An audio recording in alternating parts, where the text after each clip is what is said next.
வரிகள் உண்டு. ஆனால் அவரை போன்ற ஒரு மனிதர் இனிமேல் பிறப்பது கடினமும் கடினம். அவங்களால் சொல்ல முடியும். என்னால் வேறு எதனா கருத்து வேண்டுமா? வேறு எதுவும் கருத்துன்னு சொல்ல இப்போ எல்லாரும் கொஞ்சம் பேரெல்லாம் சொன்னாங்க. புரியல இல்லை, அதை பற்றி அவருடைய உடலை அடக்கம் செய்யாமல் நாளை 4:45 மணி அளவில் அடக்கம் செய்ய வேண்டும் என்று அரசாங்கம் அறிவித்துள்ளது.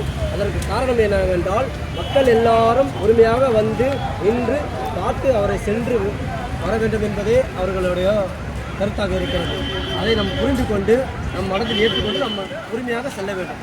ரசிகர்கள் எல்லாம் போய் பார்க்கறதுக்கு அனுமதி இருக்காது. அது ரசிகர்களின் கருத்து. நான் பொதுமக்களின் ஒருவன், அவரில் ஒருவன். நீங்கள் போய் பார்த்துட்டீங்களா? நான் இனிமேல் தான் பார்ப்பேன்.